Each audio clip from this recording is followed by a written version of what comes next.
Hello, welcome, Cabbage here.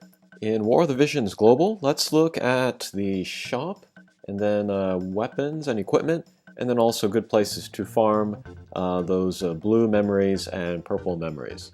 And today I'm wearing a special hat. Don't wear this too often. This is my Montreal Expos hat. It looks like the hat that they wear at the hot dog on a stick, which I thought was pretty hilarious, so that's why I got it. But anyway, let's look at the shops first. This will be for new players. They get that shop for the first week, and then also the Final Fantasy XIV various shops. But I guess we can look at the normal shop. This is the one that rotates throughout the days. I said in an earlier video, but you want to buy this and rarity equipment, especially this staff. You might want to get 3 of these, just because so many characters can use it. Here are some recipes. There aren't a lot of recipes that you need to buy, but I'll talk about those soon. One of those is the healing staff. This might be interesting. Another one is the fairy ring. I'll talk about that later. And then there are the kind of the higher rarity recipes, which cost 1,000,000. I would stay away from these, just because 1,000,000 gil is pretty. That's a pretty high price early in the game. And then all this stuff, you can ignore it, unless you need it for a particular recipe or something. Next, I guess we can look at the special shop. This is stuff for money, and free-to-play players might be feeling the pinch now, but this energy booster pack, this is one of the best deals in the game.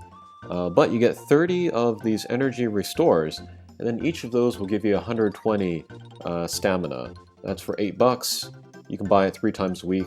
Still think this is one of the best deals in the game, and as you can see, I have burned through all of my stamina refreshes as a free-to-play player.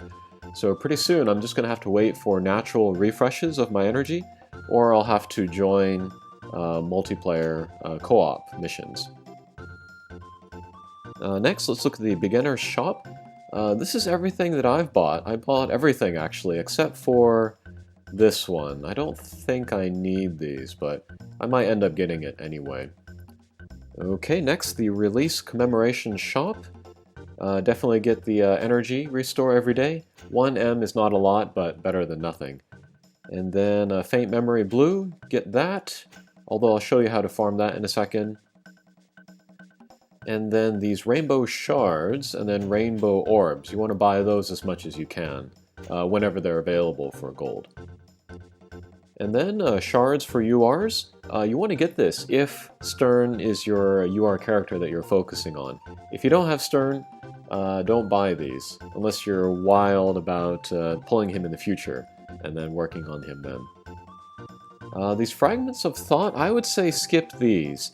You can get these from the Chocobo expeditions, or clearing the story, or clearing some of the side quests, so it might be tempting, but maybe skip those for now. These memories here, you might want to get these. These can be very hard to farm for, and then 5,000 isn't that much, so let's go ahead and buy these actually.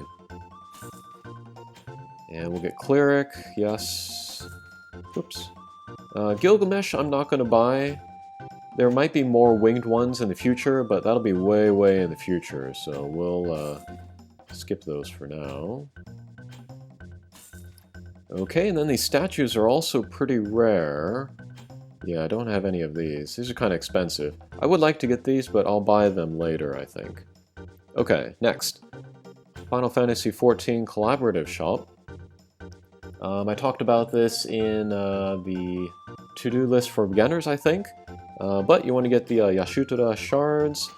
All this other stuff you can farm for, so I would skip all that. And then you have the daily elemental shop. Again, I would skip these. You can farm these, and then these shards here, maybe skip them as well. Okay, next let's go to the weapon screen, or equipment, and then let's talk about some equipment that might be good. So staff, this is an N rarity you can buy from the shop, get a few of those. Rhinestone rings, I would get these. They only give you poison resistance, which is not super necessary. Just to have that N rarity accessory to equip on your guys will be nice for the beginning so that you can raise their proficiency. Let's look at that. So here is my Jiza. We can see down here her weapon proficiency is A, armor is A, accessory is D. And then in the beginning, when her proficiency is E, she will get penalties for equipping certain stuff. So I can use the metal knuckles with no penalty. I can use the wizard's hat with no penalty. We can see here, appropriate armor proficiency, D or better. If my armor proficiency were still E, if I equip the wizard's hat, I would get a penalty. But in that case, I could use the leather hat instead. That has the appropriate armor proficiency E or better. So I could use that on anybody with no penalties. So that's why you want to kind of collect the N rarity equipment.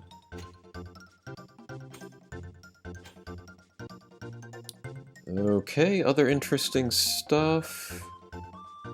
Let's see. Icebrand, you get this for unlocking those bingo board missions. You don't really need to use it now. It's really good for Gilgamesh because he has ice attacks. This will assist with his damage there. But yeah, that's for much later, I would say. Don't worry about Icebrand, but hang on to it. Don't sell it, don't level it up. And then here, Heroes Rings. You can get these recipes as you go through the story. Maybe make 2 or 3 of these, depending on how many physical damage healers you have. Even at level 1, it still gives you a bravery bonus of 5. That can make a difference. If you max it, you will get a brave bonus of 20 or so.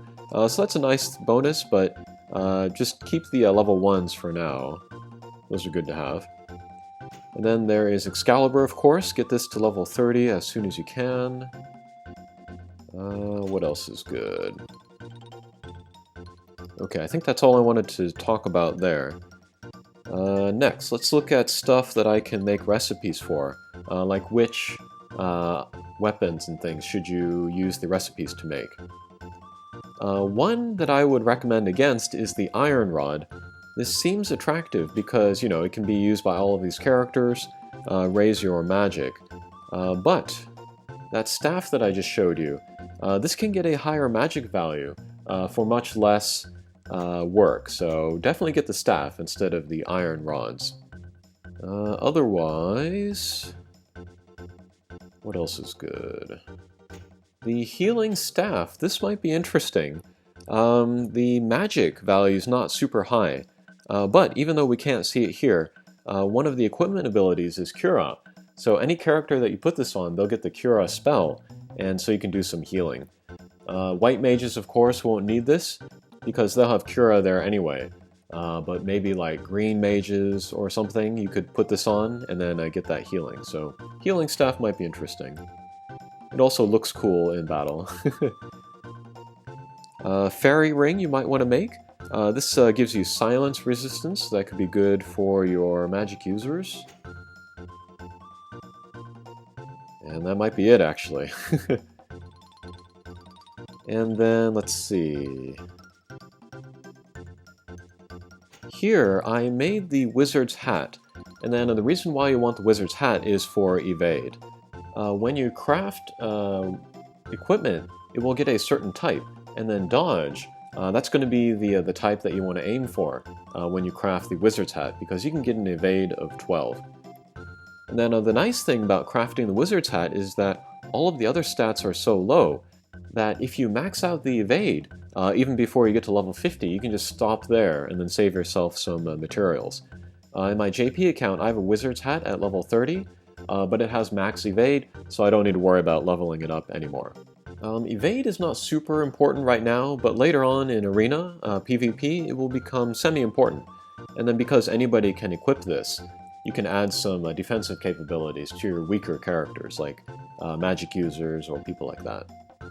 Okay, I think that's all I wanted to say about equipment for stuff at launch. Finally, let's talk about farming.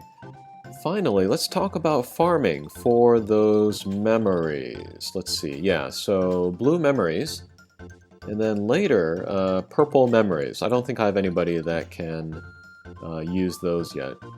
But there are three really good farmers for the memories. One is Yashutura, one is Mediana, one is Gilgamesh.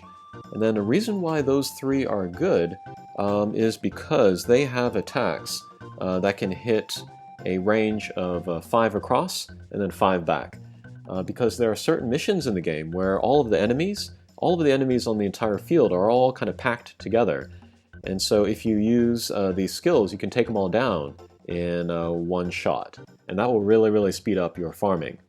And there are 2 levels at launch that are good for farming the blue memories.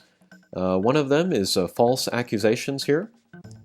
And then the other one is Fighting Retreat 1. So go through the story, unlock those, and then you can go back and then farm in there. And then if you wanted to farm the purple memories, the best stage for that is here. Good idea. So as we can see here, purple orbs. Okay, so at this point I'm going to switch to my JP account and I'll show you farming those 3 stages with the 3 characters.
Okay, so I think that'll do it for this video. Hopefully that helps you with the shops, and then the equipment, and then farming for the members. Alright, thanks for watching, and we'll see you again. Take care.